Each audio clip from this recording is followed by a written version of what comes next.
पूर्णमादाय पूर्णमेवावशिष्यते। ॐ सत्यव्रतं सत्यपरं त्रिसत्यं सत्यस्य योनिं निहितं च सत्ये सत्यस्य सत्यामृत सत्यनेत्रं सत्यात्मकं त्वां शरणं प्रपन्नः। ॐ नमः पराय वितथानुभूतये गुणत्रयाभास निमित्तबन्धवे अदृष्टधाम्ने गुणतत्त्वबुद्धिभिर्निवृत्तमानाय दधे स्वयंभुवे। श्रीराम जय राम जय जय राम श्रीराम जय राम जय जय राम श्रीराम जय राम जय जय राम श्रीराम जय राम जय जय राम। राम राम। जो पुराणों में सती का विषय आया है वो एक आर्ष नियम के चलते आया है। जो नियम ऐसा है कि एक पुरुष का जिस स्त्री से विवाह हो उसके प्रति वह पूर्ण समर्पण रखे। पुराणों में वर्णन है, विवरण है, इसलिए मुझे बहुत कुछ कहना पड़ता है, बहुत कुछ जो है बताना पड़ता है। पुरुष अगर एक स्त्री से समर्पण रखे, पूर्ण समर्पण रखे, उदाहरणार्थ भगवान श्री कृष्ण की 16,108 रानियां थी, है ना। किंतु जब नारद जी भगवान की गार्हस्थ लीला का दर्शन करने हेतु द्वारका जी में पधारे तो पाया कि भगवान प्रत्येक रानी के साथ में पूर्ण रूप से वहाँ पे विराजमान है। अलग अलग रानी के अलग अलग महल, अलग अलग स्थान, उनके पुत्रों के पृथक पृथक महल, और कई कई स्थानों पे भगवान एक अथवा दो रूप धारण करके बने हुए हैं, किंतु पूरा सानिध्य, पूर्ण सानिध्य प्रदान कर रहे हैं। ध्यान देने योग्य बात है। अर्थात पूरा उन पे ध्यान दिया जा रहा है और पूरे समय ध्यान दिया जा रहा है। जब रामावतार था तब भगवान ने पृथक अवतार नहीं उस समय बनाए। वहाँ स्पष्ट है कि भगवान ने बहुत सारे विवाह भी नहीं किए, केवल एक विवाह किया और अपनी शक्ति के साथ परमात्मा पूरे समय बने रहे। तो एक नियम है। अब उसी नियम को यदि उलट दिया जाए तो नियम ऐसा होगा कि जो स्त्री है वो भी अपने पति में पूर्ण जो है निष्ठा रखे और किसी अन्य जो है स्वरूप को न देखे और अपने प्रति पति में पूर्ण भाव रखे, अपने पति में पूर्ण भाव रखे। एक स्त्री जो बातें आती है आजकल के नारीवादियों को जो नहीं सुहाती, जो बातें आती है वो ऐसी है कि सेवा करना। देखिए, सेवा कार्य हमारे सनातन में बड़ा बड़ा प्रमुखता से लिया गया है और जो सेकुलर भी बहुत सारे पंथ और रिलीजन है वो सेवा सेवा सेवा सेवा बहुत सारे ऐसे गीत गाया करते हैं, अथवा बहुत से ऐसे जो है सनातन से ही पृथक होकर के संस्था या संस्था सरीखे बन गई है जो स्वयं को रिलीजन या मजहब या पंथ ही कहते हैं। तो आप देखिए कि इन सभी पंथों में सेवा कार्य को बड़ा प्रमुखता के साथ में और जो है प्रकाशित किया गया है। कुछ लोग गर्मियों में प्याऊ लगवा लेते हैं, कुछ लोग पानी की रेहड़ियाँ लगवा लेते हैं, है ना जी। अब कुछ लोग शरबत वितरित करते हैं। ये बड़े ऐसे काम हैं जिससे गर्मी में, धूप में, तपन में बड़ी राहत मिलती है कि नहीं, है ना। कुछ लोग जो है ठंड में कुछ लोग शीतल छाँव का प्रबंध करते हैं, अथवा ठंड में जो है गर्म पदार्थों का वितरण भी किया जाता है, गर्मी में ठंडे पदार्थों का वितरण किया जाता है। ऐसा भी होता है। जहाँ आवश्यकता हो बड़े मेले हों, जैसे कुंभ हो अथवा सिंहस्थ हो, वहाँ कैंप लगाए जाते हैं। अमरनाथ में आप देखो तो बड़े कैंप लगाए जाते हैं। सेवा भावना के विषय में मैं बोल रहा हूँ, है ना, अभी थोड़ा सा बताना पड़ेगा यहाँ पे, क्योंकि विषय समझना समझाना बहुत आवश्यक है। मैंने कहा सेवा कर रहे हैं तो उसको बहुत उल्टा उसका अभिप्राय लिया जाता है, उसका जो प्रयोजन है वो पूरा उलट दिया जाता है आजकल। मैं यथार्थ रूप से कह रहा हूँ। अब अमरनाथ यात्रा है तो वहाँ पे भांति भांति के स्टॉल लगते हैं भोजन के। अच्छा, लोग चिकित्सकीय सेवाएं भी देते हैं। ऊंचे पहाड़ पे जाते हैं तो किसी को पेट खराब है, किसी को सर दुख रहा है, बड़ी बड़ी बीमारियां भी लोगों को रहती है, वो जाते हैं, उनको भी समस्याएं हो जाती है, तो उनके लिए बड़ी सेवाएं होती है। और कुछ लोग नर्सिंग की सेवाएं देते हैं, कुछ डॉक्टरी की सेवाएं देते हैं। और बड़ी बड़ी संस्थाएं जो है ऐसे कैंप्स लगाती है, बड़े बड़े शिविर लगते हैं जी। तो ये इस तरह के भी लगते हैं। कुछ लोग साफ़ सफाई करते हैं, कुछ लोग झाड़ू काटते हैं, कोई तन की सेवा, कोई मन की सेवा। कुछ को नहीं बनता है तो उन्होंने पैसे दे दिए कि भाई इसमें हमारा जो भी लगना हो लग जाए। अधिकांश लोग पैसे दे देते हैं, कुछ स्वयं खड़े हो जाते हैं। ऐसा सब कुछ होता है, सबने देखा है ऐसा, इसमें तो किसी को आपत्ति नहीं है। और स्त्रियों के विषय में कहा जाता है कि पति की सेवा ये बड़ी विशिष्ट पद है। मैं बताता हूँ आपको। अब इसमें क्या होता है, आजकल की बच्चियां, बहनें, माताएं बड़ी ऑब्जेक्शन देती है कि ये कैसी बात है, बराबरी की बात करो ना। अब ये जो बराबरी की बातें आरंभ कहाँ से हुई ये भी मैं बता देता हूँ। बराबरी की बातें आरंभ हुई बोल्शेविक क्रांति से, रूस की। और वहाँ पर जब शासन तंत्र स्थापित करना था तो चूंकि महिलाएं आधा जनसंख्या का हिस्सा होती है, तो उन्होंने कहा क्यों नहीं महिलाओं को भी बराबरी का हिस्सा दिया जाएगा। अब नारीवाद तो वहाँ पहले से चला आ रहा था, तो क्या जी बराबरी का हिस्सा दिया जाएगा। तो क्या बिल्कुल सही बात है, बराबरी का हिस्सा जो है हम लोग लेंगे, और ये कह के जो है नारियों को बराबरी का हिस्सा दिया। अब जब द्वितीय विश्व युद्ध हुआ तो हिटलर की सेनाएं अंदर घुस गई रूस में। वहां से स्टालिन ने घोषणा की ग्रेट पैट्रियोटिक वार। अब वो जो राष्ट्रवादी युद्ध था उसमें रूस की सारी महिलाओं ने, माताओं बहनों ने आकर के सैनिकों को मरहम पट्टी करना, और सैनिकों के लिए कोई भोजन बना रहा है, और जो प्रशिक्षित है वो युद्ध लड़ने स्वयं माताएं बहनें जा रही है। तो ये सेवा के प्रकार है ना, कि पट्टियां कर रहे हैं अथवा भोजन बना रहे हैं, ये सब सेवा कार्य में आता है। कि जो है भोजन बनाया जा रहा है या साधन तैयार किए जा रहे हैं, ये सब बात। इसका अन्यथा जो है तात्पर्य नहीं निकालना चाहिए।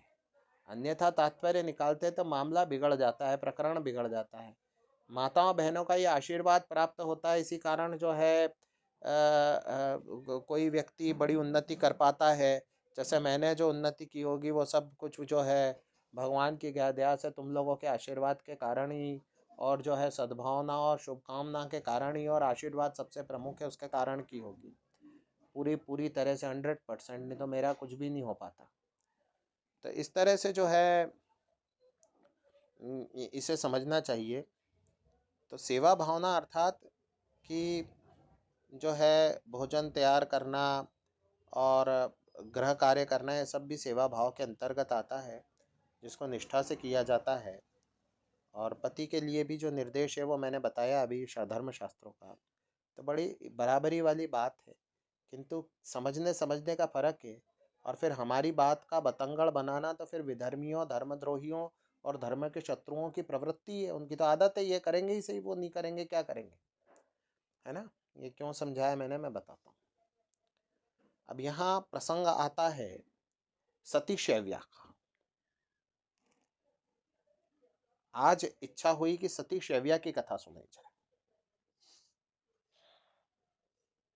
इनके नाम भिन्न भिन्न जो है पुराण भेद से प्राप्त होते हैं।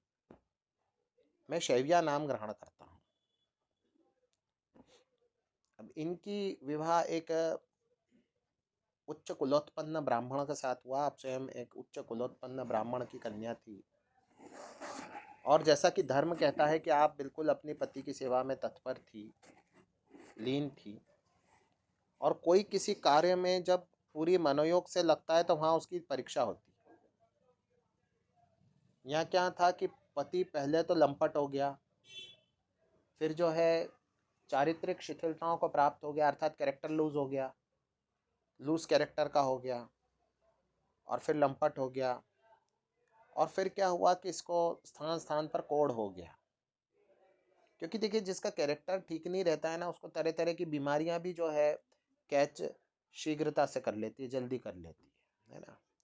जिसका कैरेक्टर ढीला रहता है उसको उल्टी सीधी बीमारियां बहुत शीघ्र होती है।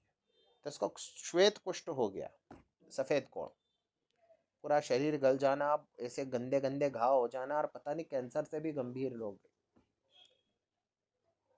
अब ऐसे समय में भी इस पति की नर्सिंग ये स्त्री करती थी, और अपने इतने लंपट पति को भी ये स्त्री छोड़ती नहीं थी। ये बड़ी बात है। देखो, पूरी नर्सिंग करती थी, उसके प्रति दया भाव करुणा भाव रखती थी कि नहीं, ये पति घायल है। अब ये जो नर्सेस होती है ना हॉस्पिटल में, कई बार इनके हृदय में बहुत करुणा रहती है। बड़े बच्चे सरीका पेशेंट्स को, भाई सरीका, बच्चे सरीका, बच्ची सरीका, पुत्र पुत्री सरीका जो है, ये वहाँ पे पालन करती है। इनको डॉक्टर से अधिक अनुभव हो जाया करता है। तो बड़ा इनका सानिध्य जो है पेशेंट्स को प्राप्त होता है। वो पेशेंट्स भी फिर बाद तक ध्यान करते हैं कि भाई इन्होंने बड़ी ममता से हमारा ध्यान रखा। अब ये जो स्त्री थी, ये हर प्रकार से भोजन बनाना, सारे काम करना, और पति क्या था कि चिड़चिड़ा था। तो ऐसे में क्या होता है कि पति बड़े डंडे से मार दिया करता है, और बड़ा गाली गलौज कर दिया करता था। अब यहाँ भी देखिए आप कि प्रैक्टिकल सिचुएशन है कि जब हॉस्पिटल्स में आप जाइए तो पेशेंट चिड़चिड़े होते हैं तो बहुत अनाप शनाप बोल देते हैं साहब, बहुत उनका बुरा व्यवहार भी रहता है। पर ये जो बिल्कुल देवी तुल्य नर्सेस रहती, सिस्टर्स रहती है, तो इतने प्रेम से कई बार पालन करती है पेशेंट का कि इनकी शुभकामना से बहुत उत्तम कार्य हो जाते हैं। कुछ लोग तो बड़ी घृणित गंदी दृष्टि से भी देखते हैं, भगवान पता नहीं कहाँ भुगताएंगे ऐसे लोगों को। ऐसे भी होते हैं ये जो माताएं बहनें हैं। पर ये माताएं बहनों का जो है निष्कपट और निस्वार्थ जो समर्पण होता है, उसका बहुत प्रभाव पड़ता है। ये भी मानना पड़ेगा, है ना। इस तरह के जो है विभूतियाँ हमारी धरती पर है। तो माना इन्होंने कोई धर्मशास्त्र नहीं पढ़ा, माना इन्होंने किसी प्रकार के जो है धर्म का अनुशीलन नहीं किया, किंतु इनको बड़े उत्तम फल प्राप्त होते हैं। अच्छा, चाहे किसी मजहब की हो, किसी रिलीजन की हो, किसी पंथ की हो, सेवा कार्य को सनातन में बड़ा महत्व दिया। और धर्म एक है सनातन है। मैंने कहा इसने सेवा की है ना, चाहे वो कोई भी मजहब की हो, कोई भी रिलीजन की हो, कोई भी पंथ की हो, कोई भी हो, इसने सेवा की है ना, इसने सेवा की, इसको पूर्ण परिणाम प्राप्त होंगे उसके। साइंस है जी। तो ऐसे शेविया को भी है ना उसका पति बहुत मारा करता था। जब मैं इस तरह से क्यों सुना रहा हूँ, समझा समझा के क्यों सुना रहा हूँ, क्योंकि समझाना पड़ता है। आजकल के व्यक्ति अगर सुनेंगे तो पता नहीं कहाँ ध्यान भटक जाए कि देखो कैसे नारी उत्पीड़न चल रहा है वहां पे। और ये जो दिव्य विभूति है शैव्या, ये पूरी समर्पण के साथ कर रही है। और इसने कहा नहीं, हमारे जो पति पति है इसका पूरा हमको पालन करना है।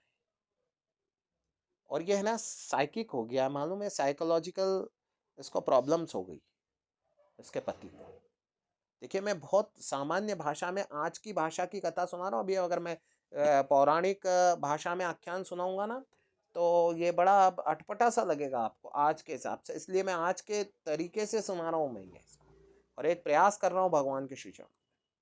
तो इसको साइकोलॉजिकल प्रॉब्लम हो गई। जो बीमार वगैरह हो जाते हैं ना, तो कई बार उनके हृदय में जो है चूंकि पहले पूर्व जीवन में जब वो ठीक होते हैं तब उनके कैरेक्टर ठीक नहीं होता है। कुछ लोग जो कैरेक्टर लूज व्यक्ति अगर बीमार हो जाते हैं ना, तो बाद में उनकी ये जो दुष्प्रवृत्तियां बहुत बढ़ जाती बीमारी में। देखते ही नहीं कि स्वयं क्या है, वो खुद क्या है। वो नहीं, एक बच्चा जो जन्म से जो है पगला है, उसका कैरेक्टर कितना जो है, उसकी बुद्धि ठिकाने है ही नहीं, और माताओं बहनों को कितनी बुरी दृष्टि से देखता है ना। ये बताया ना, तुम लोगों ने बताया ना मेरे को। तो ऐसे क्या होता है कि कैरेक्टर बिगड़ जाता है, इसको साइकोलॉजिकल प्रॉब्लम्स जो है वो घेर लेती है। तो ये शैव्या के पति को भी जो है ना साइकोलॉजिकल प्रॉब्लम हो, स्वयं को नहीं देख रहा है। समय है शर्माने का, समय किस चीज का है, शर्माने का समय है कि भाई मेरे को ऐसी सी प्रॉब्लम हो गई, लोगों के सामने किस मुंह से जाऊंगा, या मैं रोमांटिक भी होऊंगा किसी से, कोई लेडीज को मैं आवारागर्दी करूंगा तो मैं किस, क्या मेरा रूप क्या है, मैं हो क्या गया हूँ कि एकदम ऐसा सुकुड़ गया है, और जगह जगह बड़े बुरे बुरे स्पॉट्स हो रहे हैं, और पता नहीं उल्टी आ जाए देखें तो। आप खाना नहीं भाया, आपको भोजन नहीं भाया आपको, और वो जो है व्यक्ति कह रहा है कि नहीं मेरे को तो एक नाचने वाली स्त्री है बहुत पसंद है, और बोले बहुत बढ़िया डांस करती थी, और इससे मेरे को तो ब्याह करना है, किसी कीमत पे ब्याह करना है, नहीं तो मैं जीवित नहीं रह सकता। और भोजन करने में नाटक करे, नहीं बच्चे जैसे हो जाता है बीमार व्यक्ति, तो भोजन करने में नाटक करे, पीने में नाटक करे।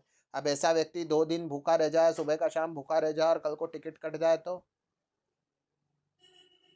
वो तो सती है, पूरे तरह से समर्पित है, तो उसने कहा कि अभी तो इस औरत को लेके आना है। अब देखिए चक्र कैसा चल रहा है, भगवान परीक्षा ले रहा है उसकी निष्ठा की, कि जो शुरुआत से आरंभ से जो उसने निष्ठा रखी है, या जन्मांतर से उसने निष्ठा रखी होगी, भगवान परीक्षा ले रहे। और इसका बड़ी यशस्विता, ये जो स्त्री है इसकी बड़ी यशस्विता, इसके पूरे नगर में, यहाँ तक कि राजा भी अच्छी तरह से परिचित है कि नहीं है बड़ी सत्साध्वी है। अब उसने कहा कि ये जो नाचने वाली औरत है उसका गंदा सा मोहल्ला होता था पुराने समय में, ऐसे गंदे से मोहल्ले होते थे, ये क्या करती कि उसके मोहल्ले की जाके झाड़ू लगा आती सुबह सुबह।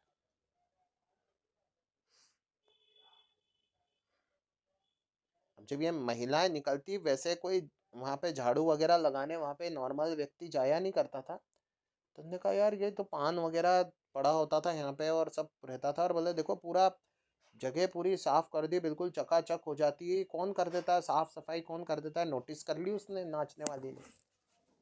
और जब पता नहीं पड़ा, उसने कहा रात बिरात कौन इसको साफ कर जाता है, और जब उसने देखा कि शैव्या कर रही है, तो उसने आके पैर पड़ लिए कि मैं महापापिनी हूँ और आप महाधर्मात्मा हो, इस मोहल्ले को अगर आप साफ करोगे तो मेरे को नहीं, हम जैसे जितने भी हों सबको पाप पड़ेगा, हमको पहले ही नरक में जाने वाले हैं।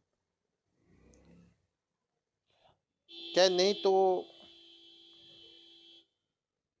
हमारे पति को धारण कर ले, और मेरे पति से पानी ग्रहण कर लो। उन्होंने कहा क्या बात कर रहे हो, पति कौन है तुम्हारा, पति को तो देखो पहले। ये ऐसा हो रहा बिल्कुल, मतलब क्या बताऊं मैं, और वैसा हो रहा है वो, जैसे कुपोषित बच्चों के चित्र आते हैं ना, उसमें आप कोड और वो सब जोड़ लो और पता नहीं क्या जोड़ लो, वैसे वैसा हो रहा है वो।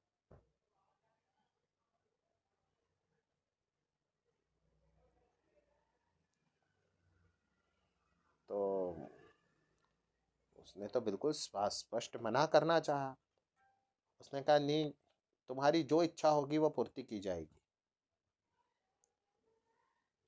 तो इसने जो है पुराणों में भेद है कि इसकी इच्छा क्या है, कई स्थानों पे इसने धन मांगा, कई स्थानों पे यह है कि इसने देवताओं के दर्शन मांगे, पर तो शैव्या के पास तब बल था, उसने सब करवा दिया इसका। तय ये रहा कि आज की रात्रि को, पूर्णिमा की रात्रि को, ये पति से पाणी ग्रहण करेगी। अब पति जिसके ऑर्गन ही काम नहीं कर रहे हैं, आप देखो तो उसकी उसकी बॉडी काम नहीं कर रही, तो पति को अब अब नाचने वाली को पति के घर आना चाहिए। पति ने डिमांड की कि नहीं ऐसा नहीं होता है, मैं बारात टाइप से लेके जाऊंगा वहां पे।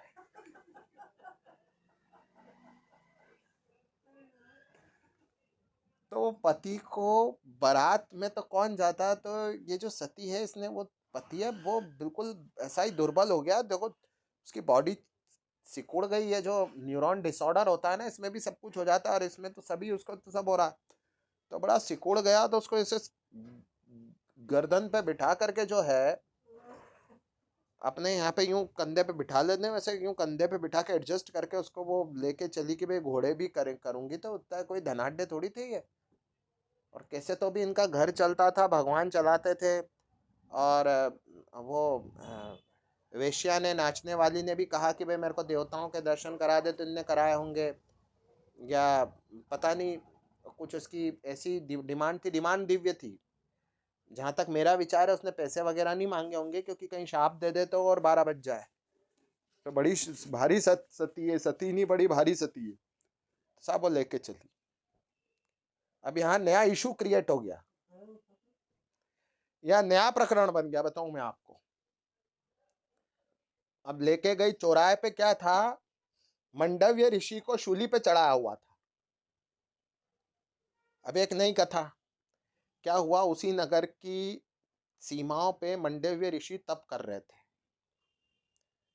चोर ने चुराया राजा का सोना और चोरी करके सेंध मारी, और राजा के सैनिकों ने देख लिया तो भागे। राजा के सैनिक आगे आगे, चोर पीछे पीछे। अब चोरों ने कहा कि इतना भार लेके भगना संभव नहीं है, और जो पकड़ में आ गए तो मृत्यु निश्चित है, यातना के साथ, यंत्रणा के साथ मरेंगे। तो उन्होंने कहा कि सोना छोड़ देना अच्छा। तो सोना मंडव्य ऋषि के आश्रम के वहीं गिराया। वहां मंडव्य ऋषि एक्सीडेंटली वहां तपश्चर्या कर रहे थे। मतलब ये संयोग था, दुर्घटना थी कि वो वहां तपश्चर्या कर। सैनिकों ने इधर उधर प्रबोधित करना चाहा कि ये उठो उठो उठो, तो मंडव्य ऋषि तो थे ही नहीं इस संसार में।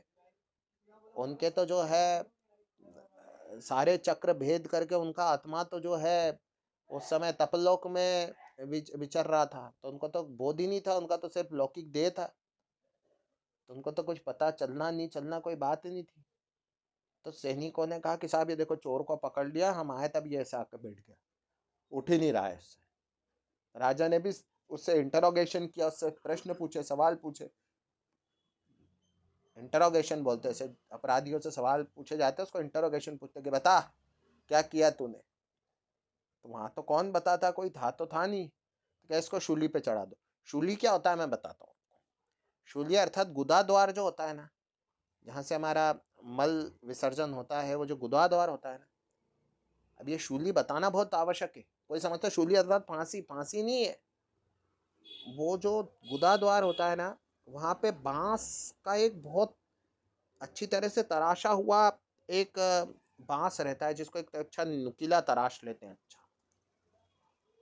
एक मनुष्य की ऊंचाई बराबर। अब जैसे एक मनुष्य की औसत ऊंचाई 5.5-6 फीट के मनुष्य होते हैं आज की संसार में। तो 10-12 फीट का उन्होंने बांस बनाया, 12-14 फीट का, 12-1 फीट का उन्होंने बांस तैयार किया। बांस में बांस जोड़ के इसे तैयार किया, और फिर गुदा द्वार के पास में उसको चुभाते हैं। तो वो यहाँ की स्थान को भेदता हुआ, मतलब छेदता हुआ, अर्थात छेदता हुआ, और यहाँ से अपने अंदर तक छेदता हुआ जो जाता है, तो जो असह्य पीड़ा होती है, जैसे चाकू मारने की पीड़ा होती है ना, तो होती है 1-2 मिनट में, व्यक्ति टिकट कट जाता है, 5 मिनट में कटता होगा, आधे घंटे, असह्य वेदना। वैसी असह्य वेदना 2.5 से 3 दिन तक होती है।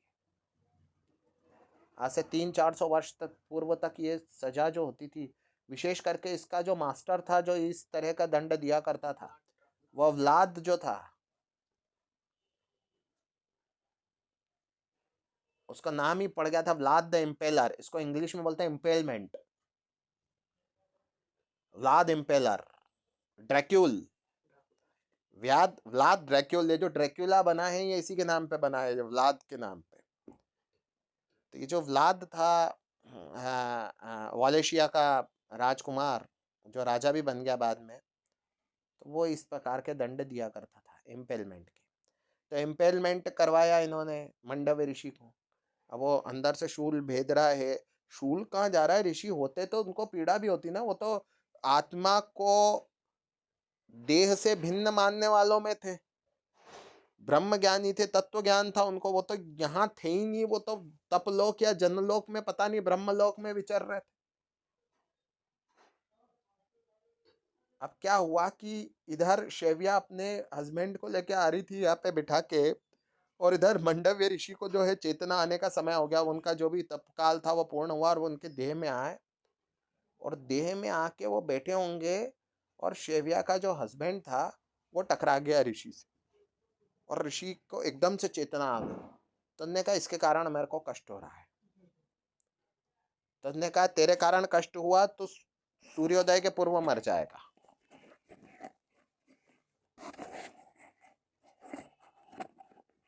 और ये कह के ऋषि को बड़ा कष्ट हुआ जब देखा कि मुझे तो शूल वेदन दिया है। तो ऋषि जो है अपने तप बल से स्वस्थ हो गए, वो तो बिल्कुल पूर्णतः स्वस्थ हो गए। शूली कट गई, कहाँ की कहाँ गई पता नहीं पड़ा, वो तो कूदे। शूली कहाँ गई, वो तो दिव्य रूप धारण कर लिया। तब तब पूरा होना बड़ी बात है, तब पूरा हो गया उनका। तो यहाँ ये टकराया इसका हस्बैंड, और वहां उनका तब पूरा हुआ। और उनको 1 सेकंड के लिए वो जो दर्द हुआ, जो होता है 2.5 दिन तक दर्द होता है, वो बिल्कुल एक, मैं समझता हूँ सेकंड के हिस्से बराबर उनको दर्द हुआ। और उस पर उन्होंने जो है उसको शाप दे दिया कि जा सुबह तक टिकट कट जाएगा तेरा। और वो तो शेविया तो अपने हस्बैंड को लेके रो रो पीट रही होगी उस समय। और इन्होंने कहा कि अच्छा अच्छा अच्छा अच्छा अच्छा ये क्या बात हुई। इन्होंने ध्यान में देखा, उन्होंने कहा अच्छा अच्छा मेरे को सिर्फ सूली पे चढ़ा। अब दो सिचुएशन थी।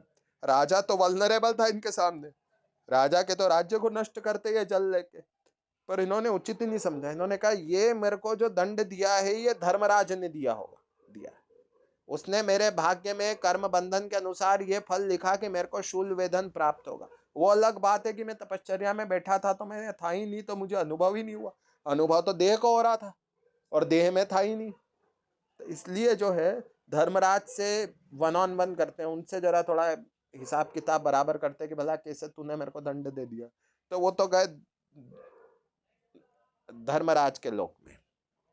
और उधर जो शैव्या है वो बड़ी विलाप कर रही है वहां पे। और विलाप करते करते उन्होंने कहा कि यदि मेरे पति सुबह शांत हो जाएंगे तो कल सुबह सवेरा ही नहीं होगा, ये मैं शपथ पूर्वक कहती हूँ। और सूर्य भगवान ने उसकी प्रार्थना स्वीकार कर दी कि कल उदित नहीं होंगे। हाहाकार मच गया सृष्टि में। तो सुबह सुबह का समय हो गया और सवेरा नहीं हुआ। लोग अग्निहोत्र करने को बैठे हैं, संध्या करने को बैठे हैं, उषा काल ही नहीं हुआ।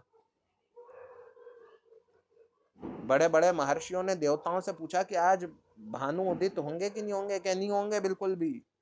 अब संध्या नहीं होगी तुम्हारी, आराम से चद्दर ओढ़ के सो, रात ही चल रही है अभी। कि क्यों रात चल रही है कि अब नहीं होंगी। ऐसे ऐसे प्रकरण हो गया। मंडव्य ऋषि तो पहुंचे धर्मराज के यहाँ ऐसे समय पे। इधर सृष्टि में हाहाकार है। मंडव्य ऋषि पहुंचे धर्मराज के यहाँ कि क्यों धर्मराज ये क्या हरकत तुम्हारी, मेरा ऐसा क्यों भाग्य लिखा तुमने। उनने कहा ऋषि श्रेष्ठ, आपका तो मैंने जो है आपके साथ तो न्याय किया हुआ है। क्या अन्यायी धूर्त शट, सूर्य भगवान के पुत्र अगर तुम नहीं होते तो तुमको भी शाप देता मैं। ये बताओ तुम कि क्या क्या मैंने पाप किया। क्या आप जब छोटे थे ना तो एक आपने एक एक एक कीड़े को सुई सरी का वो सरकंडा रहता है ना वो चुभाया। मैं भी चुभाता था ना बचपन में, तो वो चुभाया था। उसके फलस्वरूप आपको दंड प्राप्त। उन्होंने कहा अरे मुझे तो बोध ही नहीं था उस समय, बिल्कुल अबोध अवस्था थी। 14 वर्ष से कम का बालक यदि कोई त्रुटि करेगा तो वो अमान्य होगी, उसके लिए दंडनीय अपराध नहीं होगी। ये व्यवस्था की मंडव्य ऋषि ने।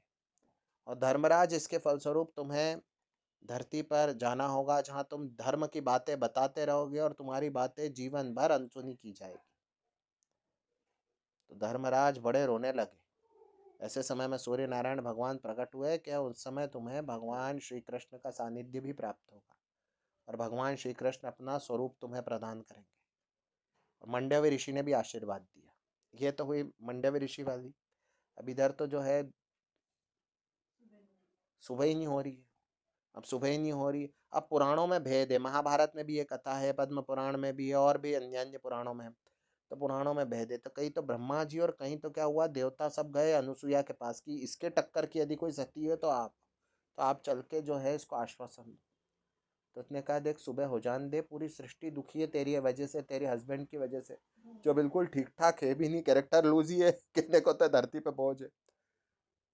इसको सुबह होते से जैसे ही ये प्राण त्यागेगा मैं इसको जीवित कर दूंगा, ये गारंटी है। तो गारंटी देके जब उसको बहुत बार समझाया तब उसने कहा कि हाँ ठीक है सुबह हो जाए। और तब सूर्य भगवान उदित हुए और उदित होते से ही जो है उसने प्राण त्यागे और उसको फिर जीवित कर दिया। और जीवित क्या किया, फिर दोनों को भगवान ने अपना लोक प्रदान किया।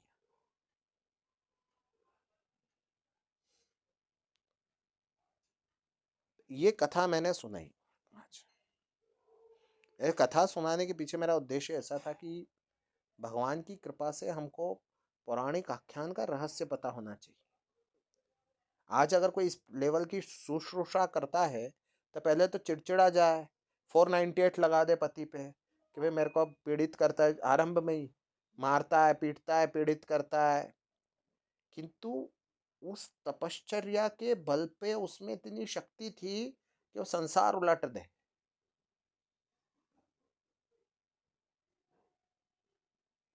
उसकी शक्ति तो देखो आपकी, वो स्त्री ने कह दिया तो सूर्य भगवान उदित नहीं हुआ। हमारी माताएं बहनें बड़ी तपस्वी है हमारी, उनके बल पे आज सनातन स्थिर है, यथावत है, नहीं तो पुरुष तो संध्या ही नहीं करते। तो मेरे विचार में आज मैं एक ही प्रसंग सुनाता हूँ, कल थोड़े और प्रसंग सुनाएंगे। ये कितने आनंद का विषय है कि देखिए अपना धनुर्मास में इतनी नियमित जो कथाएं हुई, इसके पहले कभी इतने दिन तक नियमित कथा बहुत कम हो पाई, कुछ ना कुछ चलता रहा जब से अपने कथा का क्रम खंडित हुआ।